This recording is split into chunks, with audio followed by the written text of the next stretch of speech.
Welcome to the Fat Cats Rugby Podcast, bringing you candid rugby conversations, great interviews and insights into Ugandan rugby, and a touch of rugby in Africa and the world over. Fat Cats Rugby Podcast is a product of Fat Cats Media brand for all your audio-visual content needs and equipment hire. Hope you enjoy this episode.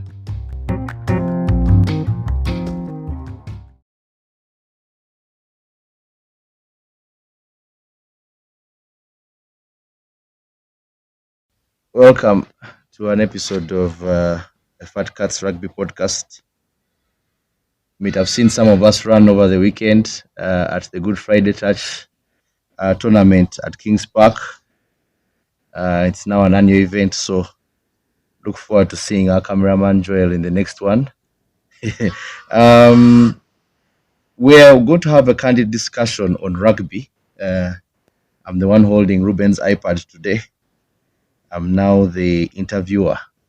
A conversation with a distinguished person in the Uganda rugby circles, one who has been around for give or take 15 to 20 years in the rugby sphere. He's going to tell us more about his entry into rugby and how he managed to get to the helm of the top. The URU president, Mr. Godwin Kayangwe. Thank you very much for coming to the podcast. Thank you, Edwin. Yes, maybe we'll just get into it. When those birds start making noise, it means the border guy is about to start his runnings around. So, Godwin, rugby, presidency starts from somewhere. I believe before even you had all these ideas of running for president, you have had childhood, adulthood, and now presidenthood. So we want to know, what is your background in this rugby sphere? I'm throwing you right into the middle right now. Give us your background. Where did you start from? Well, thank you for hosting me here today, and in this very crucial time that is very important for rugby as a sport in Uganda. To answer your question, I started rugby in Senior 1 in King's College Budo, and before I joined Senior 1, I was playing football in Kampala Parents, but when I got to Budo, football was very competitive and the big boys could not allow small boys to join. On the other hand, rugby players were very welcoming the young boys because they needed opposition, people to run through. So I ended up joining rugby in Senior 1. Played for Budo around Senior 3, Senior 4. Joined Pirates in my Senior 4 back. Pirates had just begun, that's 96. Went to Ontario School, I found them playing rugby. I just improved it. I was the captain and coach there. And also the region, Chigeze High School. We used to play out of rugby in Bara University. Within the time I was in Ontario School, I brought them to Kampala for their first tournament ever from the time they started playing rugby. Of course, when I left Ontario School, I joined the university, but I was playing for Pirates as well through the holidays at A-level and university. At a certain point, I think 2001 or so, we were told to play for the university as long as the university. So I played for Impis as well. And from Impis, I went back to Pirates briefly. I had to leave the country in 2005. Came back in 2009, towards the end, 2010. I thought I would play rugby again. My friends used to chill at Chadondo, that's where I left them. So I joined Buffaloes, played one game for Buffaloes against Heathens, which was a trial before the league. But along the way again, something happened and I did not continue. That was the end of my career as a player. So I decided to get into management, because once you have the passion, you want to give back, and to give back to the sport, because that has been my environment for a long time since I was a teenager. So I went back to Paris as a manager through Bamburi Series. If you remember Bamburi Series, that was Renzori and Victoria franchises for Uganda. I was a manager for that as well, team manager that is. Then manager for national team 15s. And sevens, one time, the start of this sevens project that we have in 2013, I was the first manager. Then I joined URU as a committee member. Yeah. Within that time, also I had founded something called Fan Zone. I think it is very familiar with people in the rugby fraternity, and it's still going on, but with so many other players that are handling it. When I joined the union, I had to take a step aside in order to avoid conflict of interest. Yeah, so I joined the union as a committee member, and again at that time, Andrew Wall was the president, and I was a committee member in charge of sponsorship, working with Ian Walker, sponsorship and events. Yeah, did what I had to do during that term. And then from then I became the secretary, still again under Andrew Wall, for 4 years. And that is when I stood for this position 4 years ago. And to date, this is where we are. Wow, that's an illustrious career in rugby. You did mention the role of King's College Budo, and we saw bits and pieces of King's College Budo in the semi-final and final of schools rugby. As you can see, we have our resident chef Humphrey of the Fred and Winnie B&B, making sure we are always refreshed, always having our items that will keep us intact in the event that we become thirsty, and then maybe later on we could have the president over for a dinner, a state dinner. Not now special. Not now special. we need sober discussions today, so we'll have that planned eventually with time. But back to the discussion. When we discuss rugby, many people don't realize where we come from and how people tend to ascribe to schools, and schools play a role taking it to the university, and then the university eventually end up in the clubs, and how there's that transition or laxity of going on to play the game, and then you eventually have to settle into administration. But we have heard about the Godwin, the career developer in rugby. Would want to hear about Godwin the person. What is it about you? What do you do in your free time? Where do you work? So that people can get to know you as well. Okay. Yeah. Well, 3 years ago, the answer would be a bit different, but it is still related because COVID had a big impact on my personal other career, because I'm from a technical background. I do IT consultancies and services. I've transitioned all the way from small technical work, like a technician, to high systems installation and designs. So I was working in the regions, that is Sudan, Central Africa, DRC, in and out. And I have a team of people that work with me. So that's how I was able to get some time to actually come back to the sport that I love. But my other personal life is that, and of course a family. I have a family. I should call it a mature, young and mature family, because I have adults and infants in my family, married. And of course, when COVID sent us back home, I needed to start other things. And the side, I do farming. I do a lot of farming now, and some small of entertainment and recreational centers. Yeah, but still, my main hardcore activity is IT, the IT sector, minus rugby. Minus rugby, yes. Minus rugby. Of course, rugby is more of a passion and giving back to the environment you've grown in that you like. But what actually puts actual food to the table for me is the other activities that I do. Gorin, how was rugby back in the day? Like you described how you started Pirates in '96, how you joined Pirates '96. You played for the university as well. Left the country, came back, played for Buffaloes. How was rugby back in the day? Many people get lost in this social media era of rugby, but we need to know that there were people who started this thing before us. I didn't start rugby, and yes. I didn't start Pirates. I found them here. I started playing rugby in Budo, like I said. But when I joined club, I was in my senior forward. Pirates has just started. So I think I was on the first or second team of Pirates as a player. But they are founders of Pirates who are known. And the reason why I was able to join Pirates because in my senior fullback I worked at Kampala Rugby Club as a barman. You know how it is back to find something to do. I worked as a barman, so I already knew the sport, so I would go train, come back, do my work. On a game day, I go play, come back to my work. Okay. So I didn't start Pirates, but I just played there as I started in the first or second team of Pirates in 1996. Yeah. What was the question again? No, particularly, what was it back in the day? Yeah, mostly the same rugby, but different in terms of very many sectors. For example, the welfare. Welfare is totally different.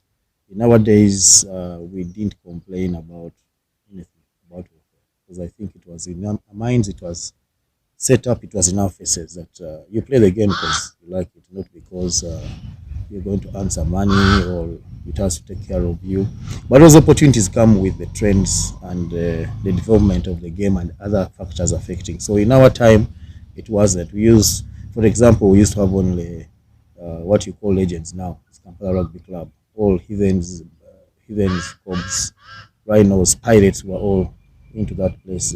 Forest Mall was not there. We'd just walk through and go to Main Road, Ginger Road to get a taxi back to campus or home. In terms of technically, of course, the numbers have grown, the competition has grown, the environment is more competitive and stiff. It's not laissez-faire. We used to have a game, for example, without an ambulance, as long as there is an evacuation car, which was always provided by one of the members. Evacuation car. But right now, if there is no ambulance, the game won't start. You know? Yeah. So it has developed or changed in so many different ways. If you see the shirts we were using, there were these hard cotton shirts that were so baggy on us and shorts, and the boots were the ones with, like a cowboy boot, like cowboy boots. Yes, I remember those. So long stands and what. So the whole environment has kept on changing. The laws have increased, as you also know. World Rugby has been increasing, changing, modifying the laws based on safety and all those kind of things. It's a different scenario, but the game still remains Rugby Union. So you should watch the World Cup of 1995. Yeah, which South Africa won. South Africa won compared to the rugby being played now. Yes, that's a memorable clip where John Alomo gave the Englishman one of his trademark hits. You know, when you mentioned the rugby pitches, many people don't know that Legends at the time, me I wasn't even there, but when I started coming to Legends never even had that tarmac, where it was just parking, and then behind them there were those Naguru quarters that were not necessarily hadn't yet been destroyed off. Even the entrance was this side of the hospital, the Chinese hospital. Yes, it was not where it is now. And then I think you'd ward off into the swamp. There was another illegal entrance where you'd make that funny entrance into Legends. Yeah. Wow. So it goes on to show that from Kampala Rugby Club Legends, the development of the birth of Chadondo came through that. Of course, Nile was there. Nile is historical, which is now Hippos grounds. Yes. Motors, that was Nile RFC. That was historical. I think even the first games in Uganda Rugby were played there. That is in the 1954. Yeah, 1956. That's something people may not know, because most people know Kampala 63, but the first games were played in Jinja and Entebbe in the 50s. Yeah. So the birth of such clubs, and then the rebirth of rugby in Entebbe, Mongers playing in the secondary school pitch for a long time now, are in the process of finalizing to consolidate their pitch that the Morisco was given to them. Up country, there was no, other than Ginger and Entebbe, there was no rugby played in most of the up country areas in terms of clubs. A little bit of it was played in schools, like in the Kasura school and maybe in the north. I don't remember very well, but right now you look at clubs alone up country, there are so many. So it has changed. It has really developed. It could be better. We've had very many challenges, but I think it is not where it was. It has really, it is moved. The curve might not be steep. It could be a little bit, but it moved. Its progress is there. You can be able to witness it. Yeah, it shows that hopefully with time we can put some grounds also in my hometown in the village. Where's your hometown? In Busia, so that we can have some. But Busia, Busia is that Tororo? Yes. Near Tororo? Yes, near Tororo. Yes. Busitema? Busitema, yeah, the Busitema Bones, I think. You're taking long. Maybe when I retire actively, I just go there and just get level 1, and then I start my coaching from there and pushing them to greater heights and face off with the Mbale Elephants. But I want to know, many times guys pick up role models when it comes to playing rugby. Over time, me when I was in high school, I used to look up to a few people who would whenever I would see them, I would not even talk to them, but I would just look at them and I'm like, I want to be like this guy on the pitch. Which guys held your hand when you are still in high school, Budo, when you just joined in Pirates, and then eventually who inspired you to take on different roles in your rugby journey? Well, that question is a bit, I'll answer it, but not to offend any people. Yes. I will say, first of all, many people have had a say. Yeah. Starting from the closest of my family and wife, because it's not easy to stay with a rugby man. He's always at the pitch and coming back late at home. Yeah. But those for me are the first, and then of course in Budo have Athambale. Athambale is now the headmaster of Mwiri. Oh, okay. So he was our teacher, geography teacher, patron, and rugby coach, because he was playing for Rhinos at the time. He was playing the league for Rhinos. So naturally he took over rugby in Budo, and he's a guy that taught many of us went through his hands. Actually, in my time, I think he was still that in was Budo. In terms of rugby, that was a very interesting time, because my first 2 years of rugby, I witnessed schools playing clubs.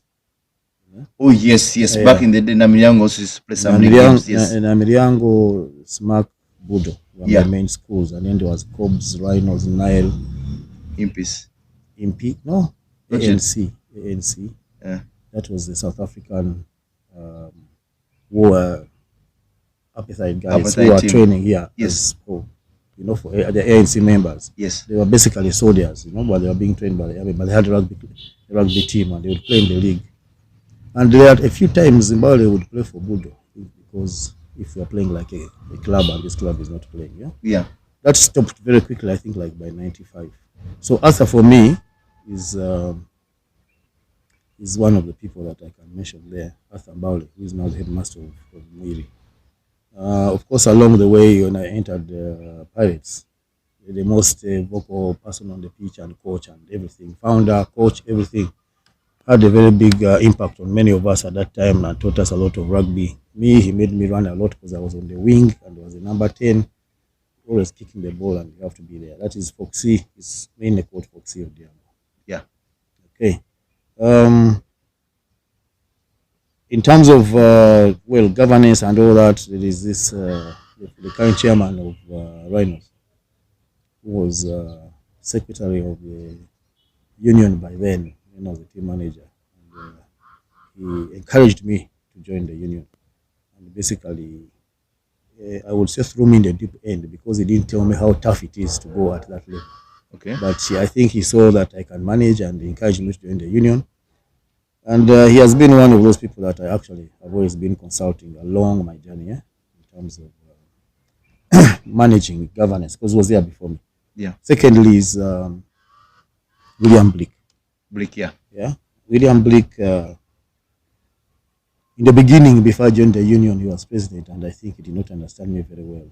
Yeah. So we had a little bit of friction with him, but Mm-hmm. eventually we have worked together. He has understood. He's a very, very big support for me and Uganda Rugby as a whole. He's a person that really loves rugby. Wherever he goes, whichever positions he is, he has been at UOC as president. He's now an IOC member.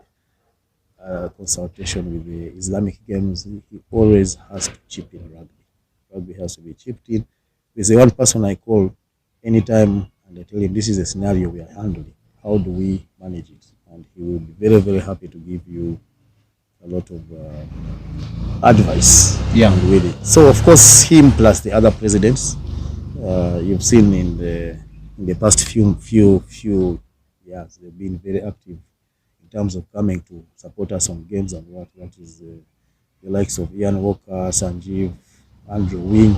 Yeah. So I think for me that is a very important gesture for them to have served got the game to a certain level, we pick it up from there, and they are still willing to, give ideas and come in when called upon to give some support. So those are very, very key people that I have encountered, plus others that I may not mention. I might mention all night, but plus others, yeah.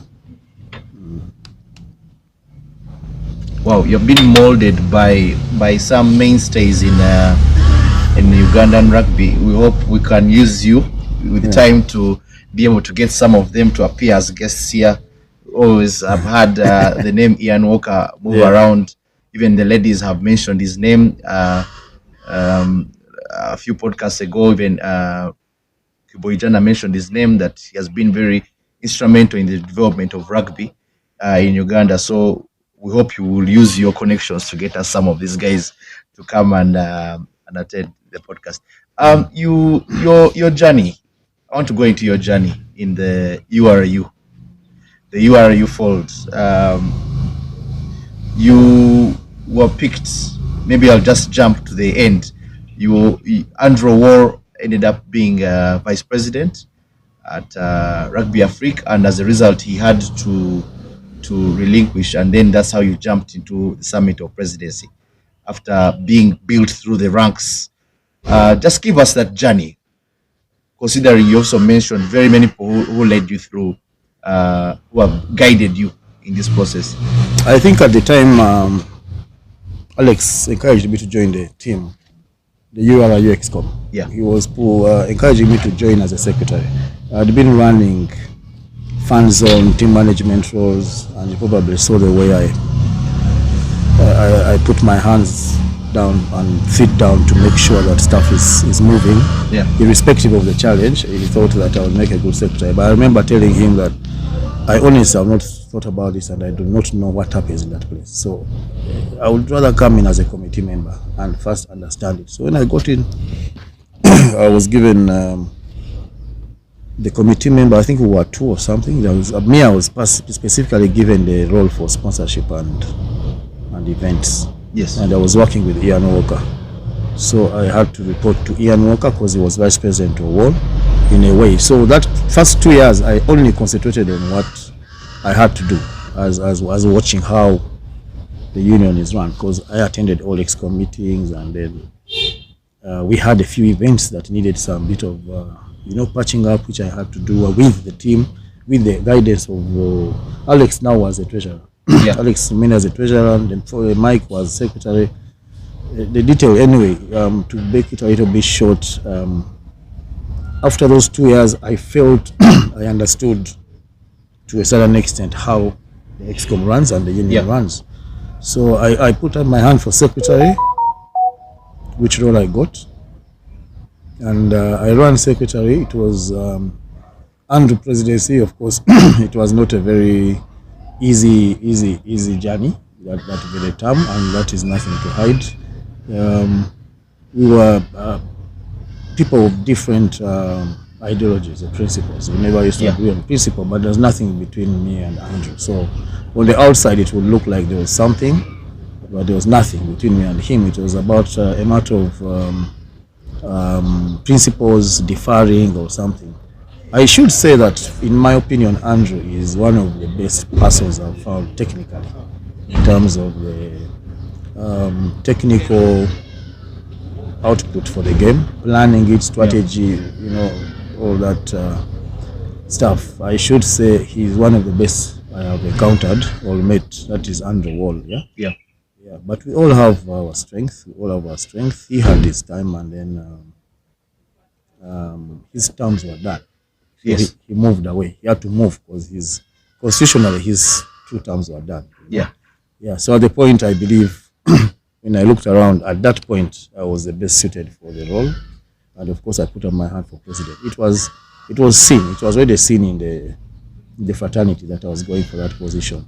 I should say that even when I went for it, Andrew Wall also is one of the people I have been calling, in certain, because he went on to Rugby Africa as vice president, and definitely that is an environment that you need to also tap in order to run the rugby union very well. And of course, I would call him a lot of times to ask for advice. He would call me when he has something he wants to advise as well. So even all through the 4 years I've been president, Andrew Wall has still been supportive in terms of discussion as well, rugby wise.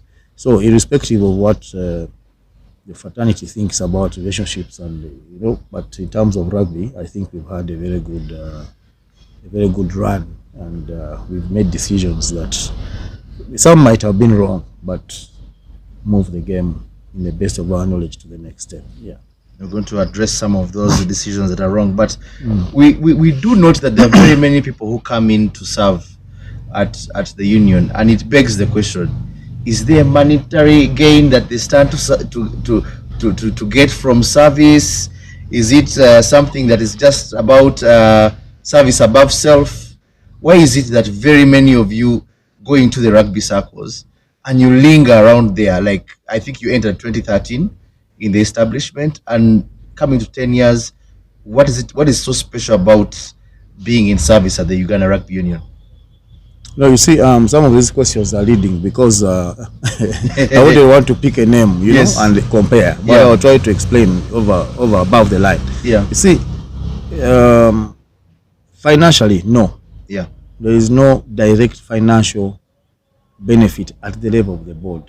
There are people who work in the environment. The For secretariat. example, this HQ, which you call the HQ. Yes. Those are fully employed. And you cannot say that they get the best salary Yeah. compared to their counterparts elsewhere, or it can't be. It should be better, and that is the target. But the board, as it is constitutionally, there's no financial gain. Okay. But I think what keeps people linger around, like you have said, is the passion. Okay. Yeah, because it's not about 2013 when I came in. You should say 1993 when I touched the ball first. Okay. Because then I should have left it, Yeah, so from 93 to 2013, nobody is questioning that time. Yeah. They start after you They enter. start after you enter that administration. Yes. But you see, it is even hard work because I'll ask you, Yeah. can you sign a contract of 2 billion for a sport and you're not getting a shilling? Me.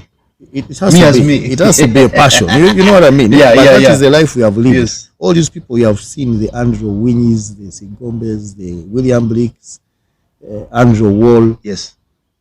have not got payment. Yeah. They've moved, we have collectively moved the sponsorship of rugby from about, let us say, increase it by 400% over the years without getting a commission or a payment. So Yeah. for me, I think the most important thing there is passion. Of course, I will not deny the fact that socially you are developed. Yes.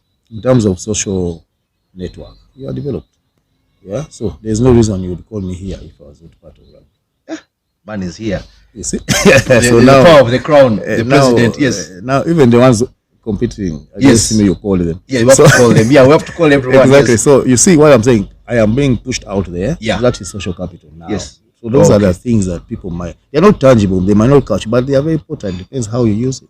Yes. So that for me is the only gain. You get socially healthy when you get involved with the sport. Okay. Yeah, but for rugby financially in Uganda, no. Yes. Yeah. Okay. So for those of you who want to serve with passion. Yeah. Don't look for money. Money is the root of all evil. Look for money for the sport. Yes, look for money for the sport, not for your pockets. Yeah.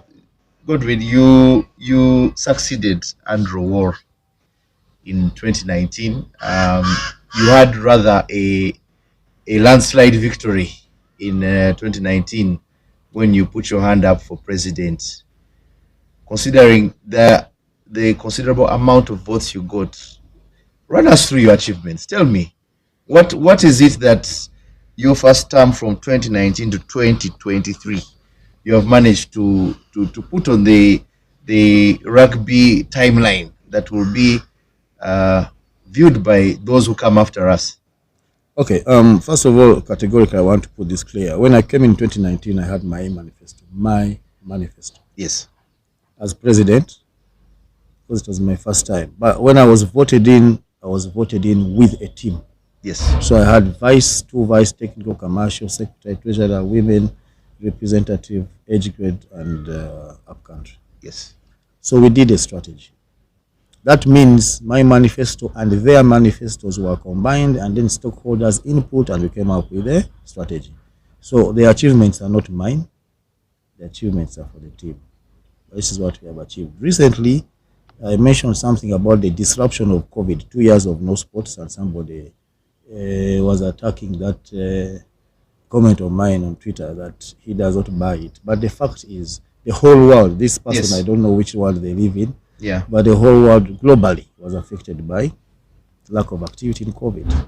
But in terms of achievement, I think rugby was the only sport that managed to return to play quicker and even stay alive by organizing specific events like that strategy development, governance, capacity building within clubs within that time of lockdown and stuff. So to your question of achievements, and with the disclaimer of it is a team, I think we have consolidated the structures, and without taking credit from anybody else, many structures were not working by the time we came in. Like the DC, the referees were making noise, complaining, disgruntled. The schools, judicial commissions were non-existent. We started by making sure those structures come up. Whichever way they have done their work, they came back up. So they just need to be consolidated more, because we've seen disciplinary hearings, we've seen the judicial in action, we've seen the schools association coming back, having an election and coming back to work together and produce a very nice league that you saw ended last weekend. So players' welfare also has improved, not the best, not the target that we would like to achieve, but has improved, especially at national team level. And even to a certain extent, certain clubs have improved the welfare of specific players. So it is a journey, that one.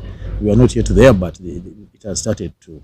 You have, for the first time, national team sevens on a 12-month contract, for example. Yes. That has never happened. They always get 4 months or just a period they are going to play, but now they're on the 12 because of their program, the high performance program they are on. Regional competitions, that is the strengthening. Some regions have slacked, but 2 of them have improved, which is the East and the West. Yes. The Central always picks up from a lot of activity, but in the regions up country. So they play the 15s leagues, they play the sevens. We have seen the union intentionally take tournaments to many different destinations to build capacity in those far areas. So for me, that is a very major achievement. Taking rugby to Arua, Fort Portal, Cavalry, Soroti, wherever, is a very, very big achievement. And we need to just maintain it on an annual basis to make those regions also grow. And that's why you've seen the associations have also started bidding for these jobs, rather these events. Because the regional tournaments. Yeah.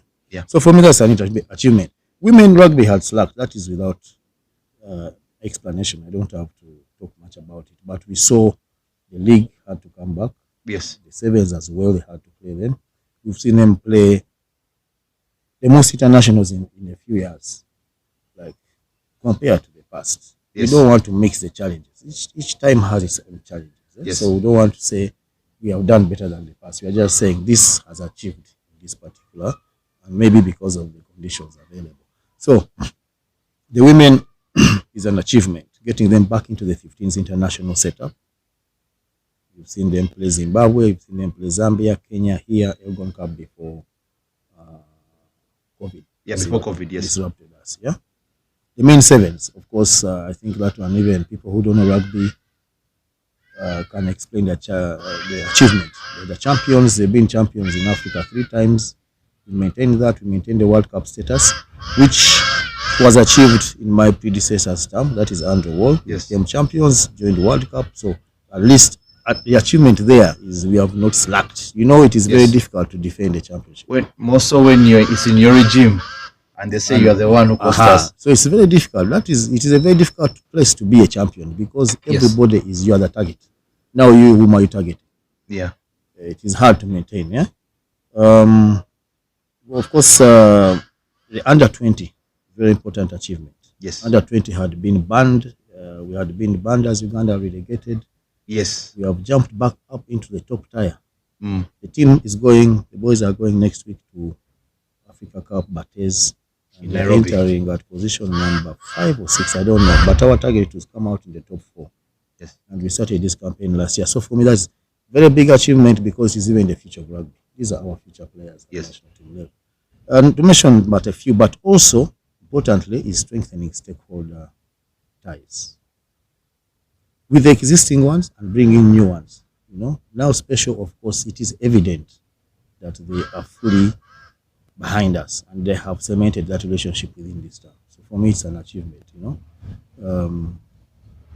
We never used to sign long-term contracts, but now they want long-term. That means they want to be with us for a while. And the figures are increasing. They can increase, and I'm sure they're going to increase. Government, I think, is a very big achievement. You've seen the relationship we have built with government.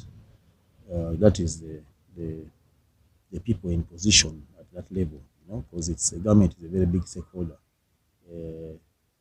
Like it or not, it is the most sustainable source of income for any sport in Uganda, especially at national team level and development level.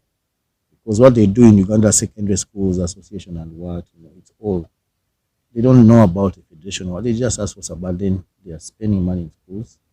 Then at national team level, they need to really spend more money. And they have come in big for rugby because they never used to give us, a lot of support. Yes. But in this last few years, you've seen them come very big for rugby. And for me, that is a very, very, very serious point, because once you have them cemented in your relationship, then the rest is falling under structures. The game can be played. Yeah. The biggest problem is funding. Without funding, you cannot achieve your activities. You cannot achieve your structure, your targets. So government is one of those key stakeholders that you need to ensure you are very in good books. And that, I think, is a very, very big achievement in our time. Just to mention that a few, those are some of them. The return of the awards. Yes, we all know the awards have been away for I don't know how many years, but the last awards I remember was, I think, when Michael and Oscar used to have a go at each other for MVP of the season. Yes, and you see, it is ironical because this is a game of rewards, and yes, if someone does well, you reward. If someone does bad, you punish. Yes. So the awards are rewards. These bans. These cases are penalties. The penalties, so the bans we're waiting. We have been seeing bans coming. We're waiting for more. But we're going to discuss those as well. I think the return of those awards is something that is it's very key. And then also acknowledging people who have given it service. We've started with the past presidents. Next time we might give the past captains, coaches, people. It is good to award people who have. That award we gave to, say, one of the past presidents is more valuable than 200 million you can give him. Yes. Because it's going to be there forever, even when it's dead. So for me, I think those are some of the achievements among the many. It's not about money, it's about passion. You mentioned that rugby welfare amongst players has been improved. 12-month contracts for players, but those 7 players should use some of that money at the Federal Mini B&B. Let them come and enjoy their stay. Accommodation is quite affordable here. We have 10 self-contained rooms with a fully equipped kitchen, 2 kitchens on the upstairs and the downstairs. Wi-Fi with a chef to cater for you each and every needs. Pickup can be arranged from the airport when made in advance. At the Fred and Winnie B&B, guests enjoy sumptuous buffet of tropical fruits and all foods that may be made courtesy of the chef. Security is paramount to our guests, and there is 24-hour surveillance to ensure that our guests get a serene stay at the Fred and Winnie B&B. So please do book a stay. Those who have welfare contracts of 12 months have some money. Those who benefit from the sponsorship, as the president has alluded to, come spend the money. The details will be in the ad flying at the bottom of this podcast video. And do tell the hosts that a Fat Cat sent you, and enjoy some fantastic discounts in respect to that. Godwin, you mentioned something about return to play after COVID. Take us through that entire process. Remember, there were games that Uganda eventually played. We played Ghana, we played, I think, Algeria. What was the process, the thought process going to that return to rugby? Remember, there was the league, and then after the league, then we ended up in the national teams playing behind closed doors.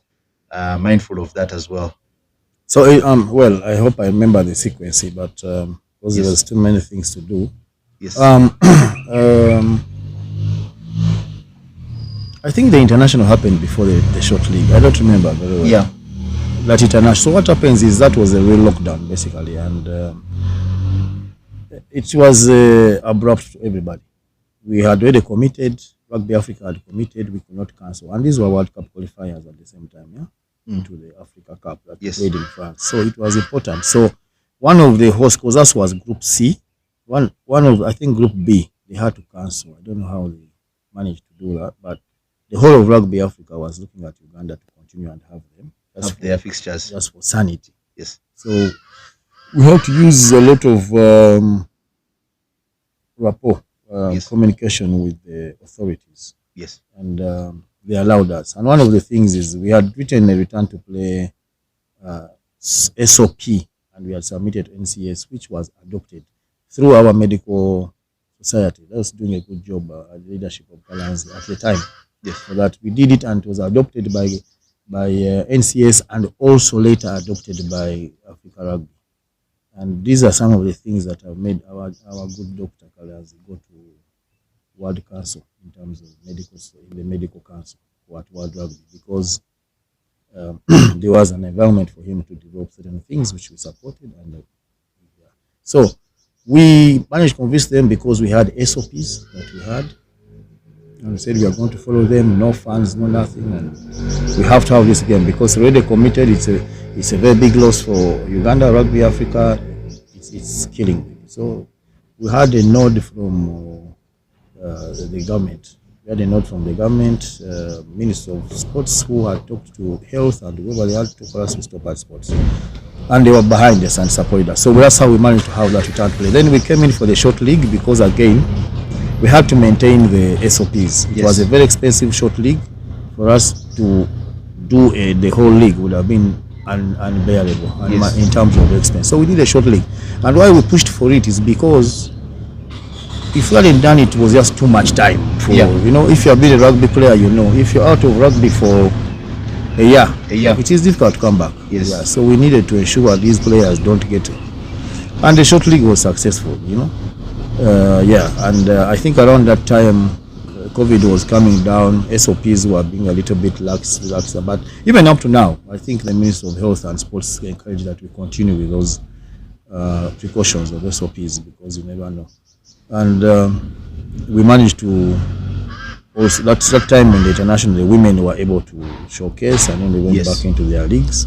And last year, 2022, we had a fully fledged league. Fully fledged league. Yes. Fully fledged league, and the whole international, it was action packed. And I can tell you on the finances, it was a problem. And again, if government and the other stakeholders like now Special had not, strengthened and same their guts and saying, let's move with this sport. Yes. Not manage. We had 5 national teams that had international games last year. 15's men, 15 in France. Yes. 15's women, Wankukuku. Yes. 7's women, Tunisia. 7's men here. And World Cup, Chile, yes. Dubai, HSBC, yes. Commonwealth as well. Wow. You see, it's too much activity, and it was very, very, very expensive. But we had really the support.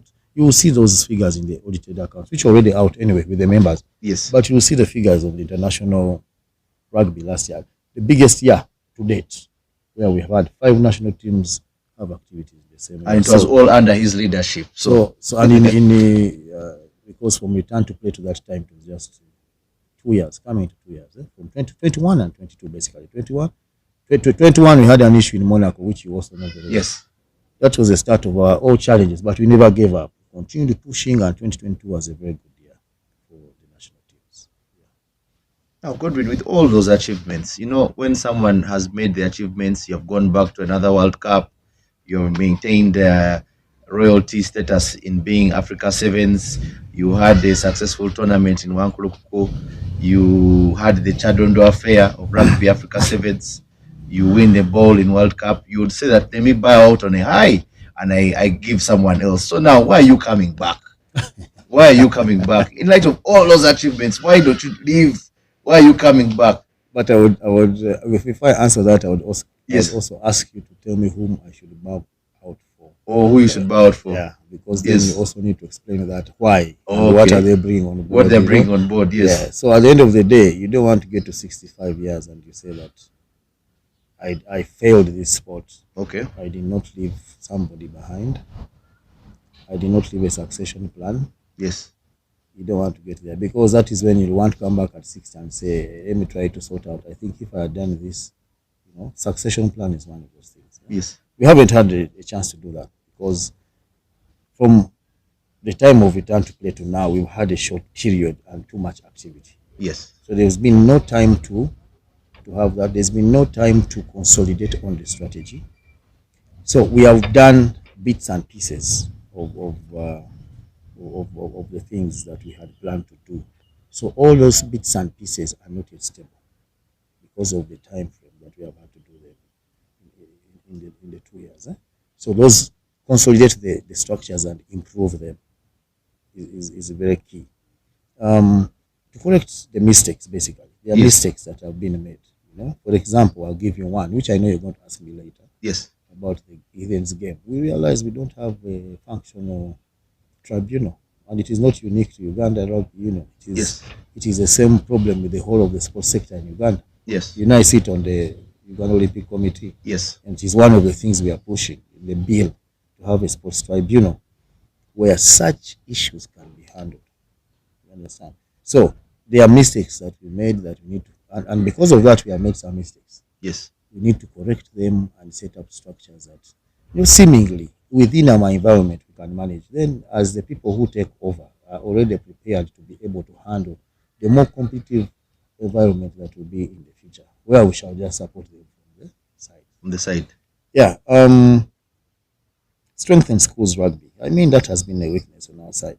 We can say now we are back, but that's not enough. It is not on a strong foundation. You still need support. It's like when your baby gets up and takes his first step, it doesn't mean now you walk away, he can walk. He's going to fall and fall and fall. Yes. To strengthen that. University League. University League. And if you look at those areas I'm talking about, those are sustainable areas to maintain the rugby at club level and national level. Yes. That is what you call the grassroots. Edge grade into schools and university league. Because we lose a lot of players from schools to league. Because that place, university league, is not existent. So we lose a lot. You have like 10,000 players in schools and only 1,000 go to clubs. So the 9,000 are meant to be in a university, but there is no university league that is that strong. We want to make sure that comes up so that it can swallow those players and you have a bigger pool. Yeah. Clubs. I can compare it to a car. You bought this car and you're going to Busia. Yes. It has delivered things in Busia. You work in car, you're going to come back. After 4 years, this car has degenerated. Yes. Much as you are aware that this car can move to Busia, it can deliver, it is efficient, but it needs now to be overhauled. Yes. The engine to go back to how it used to work. Yes. Or to work as new. So we have so many moving parts, but the engine moving parts, that is the schools, the university, the structures, but the engine is the clubs. Yes. Because your KPI at the top of the pyramid is the national team. And who gives you the national team clubs? So your engine has been overworked, which is the clubs. So these 4 years, again, answer your question. Strengthen the clubs in terms of governance, one, and that is a lot of capacity building programs. Intentional in terms of technical. Replicate what we are doing at the national level, high performance program that we have signed an MOU with the Stellenbosch Academy of Sport, where the Sevens guys are now. Yes. We want to replicate that program to the clubs. The clubs. So that the coaches of the clubs can also benefit from the high performance program. That's why you're going to see many of the SAS coaches coming to Uganda because it's cheap, and we run clinics locally within all the clubs. And it's something that we have started commercially. They have to be sustainable. Much as we are saying we are going to ask for intentional sponsorship from sponsors and get a portion for the clubs, that is not sustainable. What is sustainable is grow the club to be able to raise its own what? Sponsorship. Its own money. Yeah. In whichever way, sponsorship or activity or that. So for me, I think those are the areas that are going to be very, very crucial for the next 4 years, because the other moving parts are working. The coaches are there, the national teams are there, they are at a high level, they have to maintain, but this area down that serves them is where I want to consolidate. Then, very importantly, is the players, because this has been a cry, and I've told you, even when you have a job, even if you're the best, you might not be happy with your salary, but you are always in the pursuit to get a better job or a better salary. So no one can tell you, even if we can't tell you this is a big achievement. I know the 7th team is on contract. We want to do the same for the 15s going forward, and the women, national team. But you can't say that even if you're on contract, what they are earning is the best. So in terms of player welfare, we have to consistently improve it. So for it can never get out of the points that you have to make. So insurance in terms of health or medical cover in any way, and then the actual allowance or stipend for the player, the person that plays. That is something that we need to continuously look at. National teams, there is a motion or a debate, not a debate, it's already accepted, but a consultation on how to handle it, whereby national team payments should be able to come from the government, because these are people doing a service for the government. And that is something for a lobby. It is something we've been working on for years, 2 or so years, but now we are getting buy-in from the authorities that be, and we hope that at that point we can now shift even to like Uganda A and 19, those kinds. So because the national team has been taken care of. Right now it is us doing it on behalf of the country. So that is there are so many things really. When you look at where we are, there's so many things anybody can do, and why they would want to be given another shot to achieve a few and rest comfortably like they put in their best. Okay. You did mention something about successive politics and how you haven't been given time to breed not breed but to nurture a successor. Is that the unspoken rule at URU, that you nurture your successors, or no? It's free for everyone to jump in. It's not an unspoken rule, and it is free for anyone to jump in. But it is about a leadership style. Yes. Individually, my leadership style is I have to leave somebody behind to take over, and I'll be able to support them all. I've trained them. I don't know. I'm not the best, but I'm saying they could be better than me anyway. But it is something to do with an individual leadership style. Every place I have left, I've not left it blank. I've left somebody. I make sure there is somebody who I can recommend. It may not be the people's choice. Someone else might take it anyway. But I will have recommended that this person I think is the best for the job. And to my point there, I said that I did not have any time to even think about that because of so much activity after return to play within a short time. One of the mandates of Uganda Rugby Union, among others, is to grow the game with transparency, accountability, and then it brings me to the aspect of finances. We've had very many a cry on social media, in print media, and from I'd call them rumblings in the bar about aspects of finances and how the aspect of accountability is being handled at the rugby union. How has this been achieved in your regime, considering there's more money at stake? I think it's nearly 9 billion that was made as a sponsorship package. Yes. So 9 billion is over 4 years. Yes. Majority perception is they think it is money given to you immediately. That is the perception. Yeah. Very many people who understand this. So not really. They take a little bit more of time. They know that, oh, this is over 4 years. But anyway, it is still an increase. But there's been an increase in activity as well. So there's an increase in expenditure. Yes. I hear many people talking about communication, poor communication. Poor communication is not only at the union. Understand? Sometimes it is at the clubs. Yes.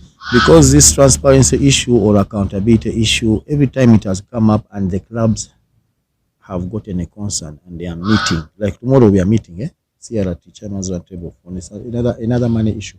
Yes. We always explain and they get the information and they understand, agree, yeah, we are in good. But if they don't trickle down that information in a certain way to their members or their stakeholders, then that information will come up in social media, whatever it is. The biggest street being Twitter and whatever it is, which never used to be there those days. It doesn't mean those days those changes were not there. But so, in a way, yes, communication has been an issue, but it is wholesome communication, not only from ExCom to clubs. No, Clubs. it is the whole union, and the whole union is you, me, all stakeholders involved. Yes. As we are the executive, they are the clubs, they are the sponsors, there is government, there is those are stakeholders. So, if the ExCom, as permanent by constitution, has to have a CRT where they have to give accountability of funds, and it is done, and whoever represents that club in the CRT probably does not send that information. Now, then you get to have. The other thing is, if a guy is complaining about an individual, a certain payment, it is not gospel truth.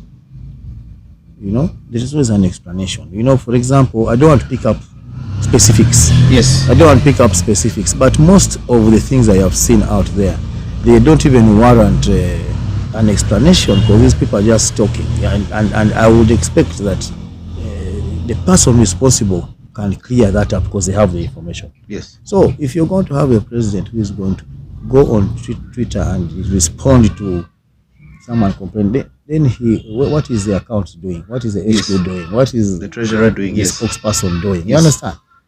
Because we have channels. Me, I manage the chairman's round table. That is my flow. That is where I have to answer any question. Yes. You get it? But now I cannot fall down on Twitter. And then the problem is it damages, because now it damages the reputation of the what? Of the whole institute, which is not good. And people don't know. The impact is big. Tell us about that impact. That impact from the sponsors, first of all, don't like to get dirty. Yes. When they see that noise and it is their name also being dragged into the mud, that is something they cannot stand. Yes. So we do a lot of relationship management, and this Twitter is free. We cannot, recently they tried to do computer something act. It has not, Misuse Act, yes. Misuse Act has not. I think it has not kicked off properly because those people, I think, fall in that category. Because if you lie that Yes. the union is giving a club 100,000 to go to Arua Sevens, Yes. when you very well have information that it is giving 2 million shillings Yes. for a club, I mean, that one, don't you qualify to go for the misuse? Misuse, yes. Because now the sponsor is going to be annoyed, and what is going to happen? The 9.8 billion is cancelled. Exactly. Where are we? Offensive communication. Where are we? You get it? So Yes. I think for me to answer that transparency issue is communication is key. I have seen many people saying that communication is not good, but they do not know where it is breaking down and even how to solve it. Get it? Yeah, there was this major issue in respect to the prize money of ginger. I did note that the union, I think that issue had been resolved by the union, the sponsor, and I think the club. But then we had a post of unpopular opinion for rugby, and then one of the fans said that pay ginger equals the money, and then it became a whole big incident, and then the union had to come out to clarify. So in this, is it a role not just for the union to dish out notices and communications, but also for club chairmen and their social media platforms to inform their fans and stakeholders that particular payments, for example, because it's not about the national team shots, but it's about the money, that money has been paid. Yeah, it is a general responsibility for everybody involved and in position. Because that particular thing, I do not know what response the union gave, but all I know is there was an issue. The figures were not matching. They were wrong. The figures that were reported on the media were not correct. And as a club, they have an account with the union where they owe money, we owe money. You know, sometimes when payments come, they counterbalance Yes. amicably that, okay, let's say, I'll say maybe you borrowed money from the union to make a certain fixture or something. Yes. So those are always, we don't have to display that a club has borrowed 2 million to fulfill a fixture when we know that they are waiting for their 10 million from the sponsor or 20. And then that's offset. Yeah, so when it can be offset, so there's that relationship, but it gets spoiled from some disgruntled people, and where I believe that the people responsible should be able to correct that. But the perception has been planted in the stakeholders of fraternity that the union is not transparent. So as long as they see any wording or any post by anybody, they don't immediately they think, oh man, this is a problem. Why is something going on like this? Because I personally call this chairman when I see such posts, and I tell them, I do not know what you think about this, but you know, at the end of the day, you know what's going on. I have a relationship with most of the chairmen. Yes. Yeah, and very transparent. When there's money, it is there. When there's no money, I tell you, there's no money. You have not received it. So, but they cannot control the pressures also, because they also have pressures from their own players and fans and the fraternities that they lead. That can go on and on, but I think from this very question you wanted to ask, that was on transparency. Yes. And accountability. I have heard about this probe, National Council probe. Yes, actually, I wanted to even delve into that. Yes. But please go ahead. What the National Council, because it is it ties with accountability. Yes. Yes. So you see, the perception right now in the fraternity is that there is a problem. Money is being, what do they call it, mismanaged? Or there is something. There is something happening. Eh? Yes. Because such a comment comes from such a very high place, and they are citing rugby. So naturally, you cannot blame people because they are also cut off information. Get it? Now, even me myself, I'm not happy with it because, and I've expressed my dissatisfaction to some of the key stakeholders at that side of government, because the probe was called by the speaker. Yes. Do the probe on the National Council of Sports, and the National Council of Sports, we are stakeholders, and rugby is in the priority sports in Uganda. So they were meant to visit the priority sports. Those priority sports are the ones which, in quotes, get the bigger allocation of support. Yes. But they did not visit rugby. Neither did they give us a call. Yet they were given our numbers. A whole executive was submitted. This is the executive of rugby and their numbers. If there's any issue, please arrive to them. So for me, that is the point. From the probe, first of all, and I fought the probe. If you're going to cite a federation in your report, at least you should have approached that federation for clarification. So they approached every other federation which was not cited in such a manner, and they cited rugby and I'm now going to go on their defensive. Yes. But this side of our side, it is not good at all. It is affecting us because people's perception is different. They did not come to rugby for any clarification or call us, but we are cited in their report. But the probe was on NCS, not on rugby. And their complaint is NCS did not declare that money that it was given to rugby. Yes, an additional 200 something million. They call it additional according to them. But the fact is we received it. They did not declare. NCS did not declare. That is what their problem is. Yes. But you see the way it is perceived in the fraternity. That is something funny or whatever, Yes. Now, when we went back to our books, we know that money, we received it. Even the dates are there. Document from NCS is there. This money is for this purpose. Yes. When you receive money from NCS, you have to account for it within 45 days. The letter from us to NCS accounting for that money is also there. And actually, it appears in our audited book of accounts. So on our side, had the probe approached us, I do not think they would have mentioned that. They would have mentioned that the money is that NCS has not disclosed. But when they mention it in the way they mentioned it, it looks like it was not disclosed, meaning whatever it was used for is also not clear. Yes. Which is not the position. So the money was actually received by the union, and it was accounted for within 45 days. Because those people can't even give you more money as per the law. Yes. If you've not submitted the past accountability of what you received. Okay. Past batch. See. So a few MP friends of mine, I have told them that one was wrong. Yes. That committee should have reached out to rugby if they were going to cite us in their report, because we were a priority sport. They were meant to reach out, and we received money that they look at as a big amount of money. So they should have reached out to us. We also show them what we have on our side. On the side of NCS not disclosing, it is not a rugby issue. Yes. That one is not our issue, and that is what they are complaining about. That one is not our issue. That is for NCS to explain. Yeah. Maybe they forgot it. Maybe it was in the other quarter. It is theirs. But for us, our job is to account for what we receive. You get it? So that's why I have to say it, because I had a few questions. I saw some in the social media, and I saw some somewhere. I mean, I saw, you have to clear the air on this question of accountability and transparency. The other person asked me, there have been reports. He said there has never been a report on accountability issues. Which report? The only things coming out are in social media, but a formal report, none. Then I told them the one report that ever happened was from the IGG's office. Yes. Whistleblower went to the IGG and said rugby received $100,000 for return to play, and they misused it. So IGG wrote to NCS and asked them to ask rugby what happened. NCS called us. Indeed, we had received 5,000 euros, not 100,000. 100,000. 5,000, which we clarified, sent bank statements, sent receipts, and how it was used for return to play. So the whistleblower took wrong information. That is on trail. That is the only time there was ever a query. Actually, the question was query. That was directed formal to you. Query. Yeah. So the social media query or what, for me, is not a formal one. Why don't you fight fire with fire? Hire influencers to clear your name.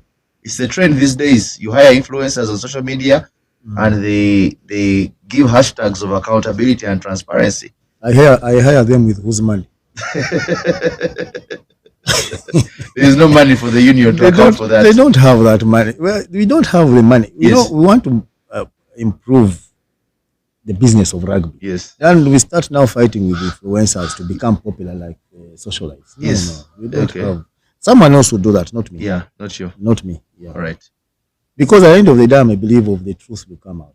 Yes. Yeah. You cannot be castigated for nothing. We are not Jesus. Yes. We are not Jesus. Even Jesus, he came out. He resurrected. So the truth will come out. Even these people, they will talk and get there. The truth will come out. Okay. You get it. The truth will always come out. So we don't have money to spend on those people. It's for them. It is their business. By the way, some of them might be looking for likes. Yes. And then you're helping them to get them. Get them. You mentioned the truth will eventually come out. Yeah. There is a truth that came out last evening, in respect to heathens and cobs. Yeah. But I want you to bring that in with the aspect of how we can improve our technical ability in rugby, refereeing, coaching. But I want you to also give us an indication of what the thought process was as you went through that entire debacle.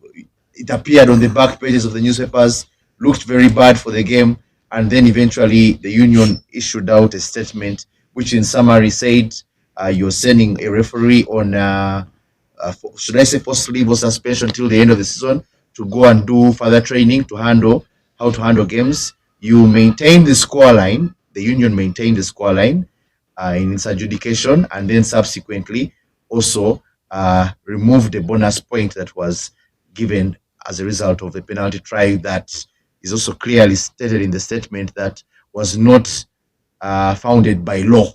So as we discuss, I want you to take us through the coaching standards, refereeing standards in Uganda, and then also maybe you could wrap it up on that aspect of how your union went through Rugby Afrique, World Rugby, to get to the end of that, I think, tabulous time for World Uganda Rugby. Yeah. Okay. I don't know what. So first of all, are you a believer in there is a good in everything? Yes. You believe in that, yeah? Very so much there's so. nothing totally wrong, 100% wrong. Huh? That That being said, I can tell you, I have never seen one time where the rugby fraternity has understood the law like this time. Everybody has been interested in knowing the law of rugby because of that scenario. So for me, that first of all is a good. Yes. People have just been watching the game, they finished, they said, but now they were interested in the law. How is this called made? How has it been made? Why is it bring causes? People have got to read article what. Yes. So for me, that also is a good thing. The other one is it's now a case study. It's now more of a case study at World Rugby because this was an unlawful call. You understand? So when it becomes a case study, it's also a good thing. Yes. Because it will, when they get the solution to it, it will prevent future occurrences in a similar manner. Yes. Isn't it? And if it has originated from Uganda, there is no financial gain, but it means that your competition has gone to a level that there are unearthly specifics that need attention in the game. Yes. That place Chadondo has those voltage lines. Yes. And they had to come up with a law that when the ball hits the line and falls, what happens? It hasn't gone out for touch. Say it's a scrum down. That was a special law for Chadondo because no other pitch had voltage lines. Yes. And this World Rugby knows it, that they are their voltage line. But when the ball hits the wire, it comes down. And where it comes down is a scrum down for the kicking team. I didn't know that until today. I had no idea about that. Okay. Yes. Now, before it was only Chadondo. Now, it happened in a certain game. I don't remember which one. Ireland playing somebody. There was a drone and the ball hit the drone. Yes. And it came back down. Very weird, unique. Then, but we do this at Chadondo in Kampala, Uganda. It hits the line, it's scrum down. Yes. So that law has now been, it is now a law. The ball hits an obstruction, I don't know. Comes down, that is a scrum down. Yes. So there is always something that builds up out of something. So going to the very point, that is the side of that. Also exposing us. I just told you earlier. We realize that we do not have in our structures a committee that can handle that because it was not a disciplinary case. You understand? It was not a judicial case. Yes. It was not a TC case. So we say which committees can handle this, and we had to consult. That's why we had to consult because one, it was clear by the law. The penalty try is when there is an obvious try going to happen. Yes. And an infringement, But this was not a try; it was a penalty. So in the Charter of Rugby, it says the game, the spirit of the game is not to obstruct the other team from scoring points. But when they are doing the law, they did try. So maybe they are going to call it points. I don't know. Maybe. Yeah. Because it has exposed it here. Mm. And the reason we consulted, not because, you can also sit and say, I'm the president, it is a rematch. Yes. Because I'm a president. Then people make noise, that's not how things are done. You let the professionals sit and tussle it out. So we consulted. There was the TC locally, their report from the match commissioner and the referee. Okay? The referee had to meet the council of the refs and he acknowledged that was a wrong call. He was under pressure. Yes. But the precedence has not been anywhere in the world. A rematch has never happened. Yes. Anywhere in the world, that very call has never happened. So there are two precedences that hit either way. So the only thing the Rugby Union had to do is also consult, get opinions from other places. So one was Rugby Africa, which Rugby Africa also escalated. It is Rugby Africa that went to World Rugby, not us. Not you people. Yes. Okay. They escalated to World Rugby legal department, head of it, competitions, legal, the law, the specialist of the law. And he gave his recommendation. And he also acknowledged this one has not happened. But if you go this one, it's a precedent. If you go this, it's a precedent. And it might damage the game going forward. And we continue to consult other unions like South Africa Rugby Union, KRU. Yeah? Is it? Yes. Yeah, KRU. And they told us, you need to have a tribunal to look at that decision. And you know why? We did an independent panel that looked at all the recommendations and the situations and the videos and came up with that decision. Which decision we have given? Now, this is where people don't understand. When these are all opinions. When that decision is given as the stand, the outcome from the committees, Cobbs might not still be happy or Heavens might not still be happy. Yeah. Where do they appeal? Tribunal. No, to the EXCOM. To the EXCOM. Because the EXCOM has not been part of it. The EXCOM has not touched the Yes. 10-foot pole. So they have one more area to appeal. Yes. And where now the EXCOM brings in all the politics. And we don't want to reach there. What is the other factors affecting and stuff like that? That is the last side. If the EXCOM also makes a decision and the club is, then it goes to the law. You do courts where you saw like Chambogo went to court. Yes. But though it did not go through the procedure, but that's a procedure. So had the EXCOM made the decision without consulting the opinions, then I'll give. Then where would they appeal? Because the very EXCOM which has made the decision is the one you are appealing to, as per the constitution. So I think the procedure we took is right, and it gives room for more study as the league continues, because it is not a decision you want to make in one day. Exhaustively consult. Everybody, the whole world knows it is unique, very unique. So, yeah. Now, in terms of training, is your battery fine? Yeah. In terms of training, the coaches, the plan. There is the high performance and the especially on the refereeing. I think is where most issues come from. I told the high performance in terms of the coaching and the players. Yeah, taking down that information. But there is a new idea that has come up, and we think it's going to be starting from age grade, basically having what you call the junior referees. So you start referees from their point of age grade, and they ref themselves. Yes. You know, and so when you're teaching under 13s, within the under 13s, there are some that you're looking at as referees. So we ref that game. The under 17, the others, they are refing, they are becoming better. So we hope that with that, because FUFA has done it and it has worked. With that kind of introduction to that approach, we might really improve. I mean, intentional recruitment of referees from the world of education, not just this ref. If I have to play rugby, let him be a ref. Okay. No. So it has a very intelligent position as well. So you need to start it from education, let it go through. I think for me that is something that has to be done. And if it is, maybe in a few years, you can see some very good improvement in that area. Yeah. Maybe as we wrap up, as we're losing daylight, I want you to just give us where you see rugby in the next 10 years. Oh, no. Where do you see rugby in the next 10 years? In the next 10 years, I think we shall be able to play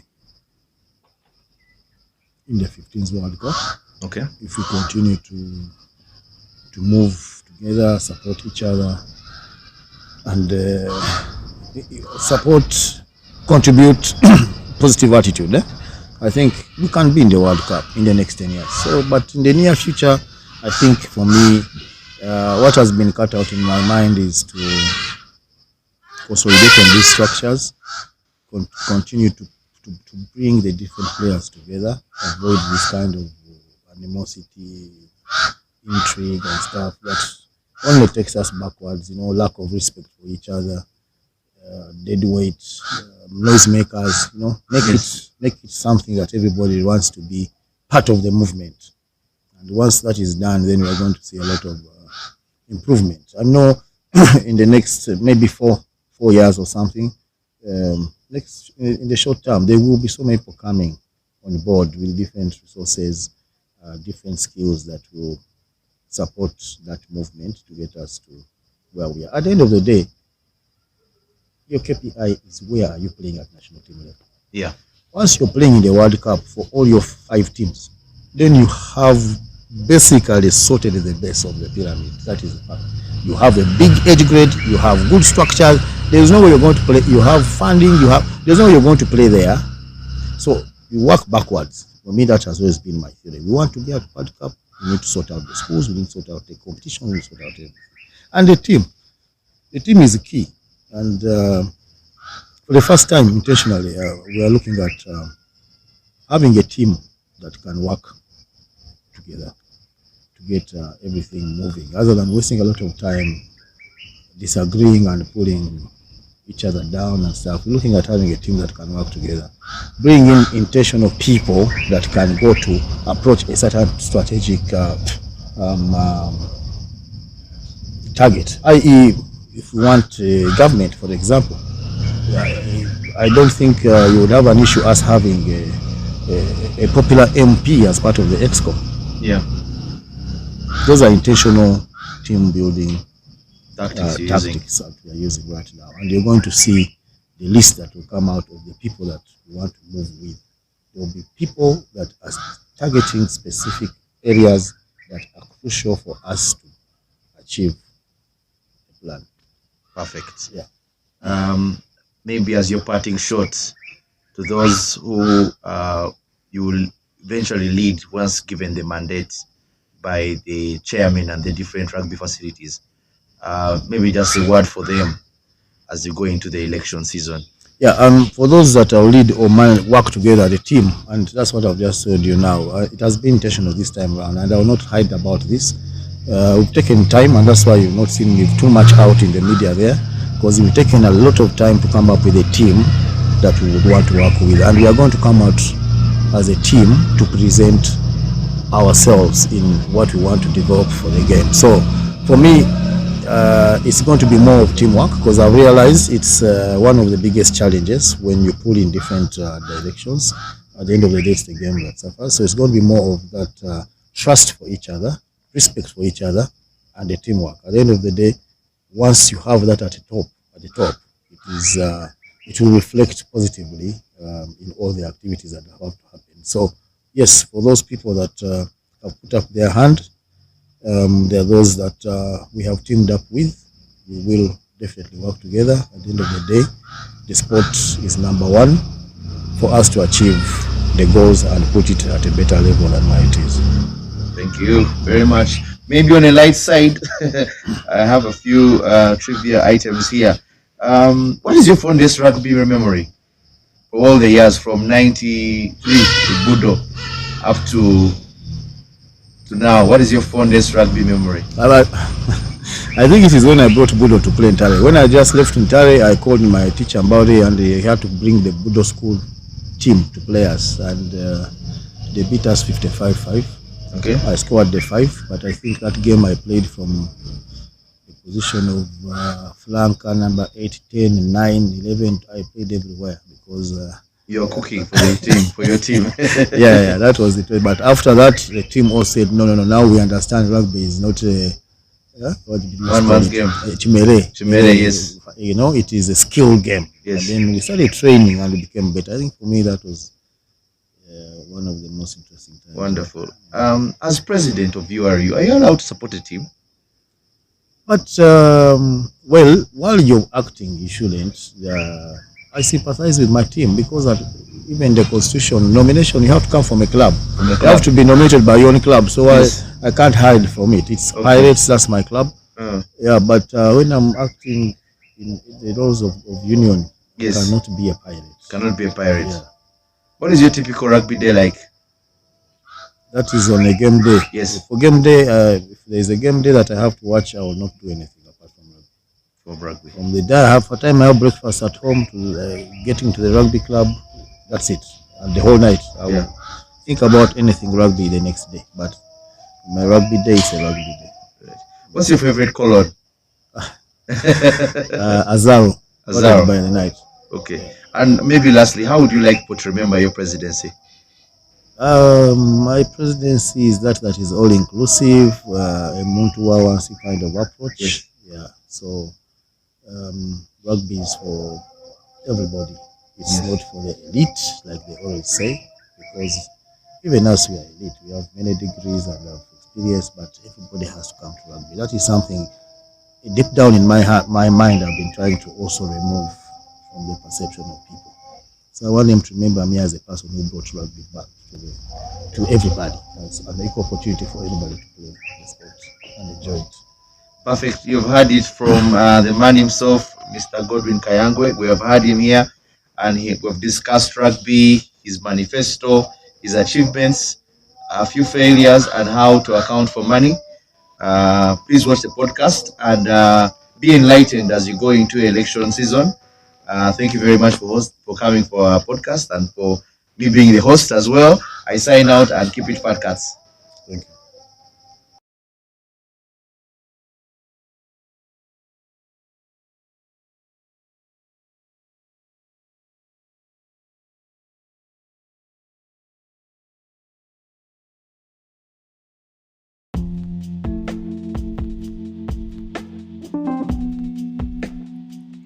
Thanks for listening in. Share with us your thoughts from today's episode, and don't forget to follow us on Facebook, Instagram, Twitter, and subscribe to our YouTube channel.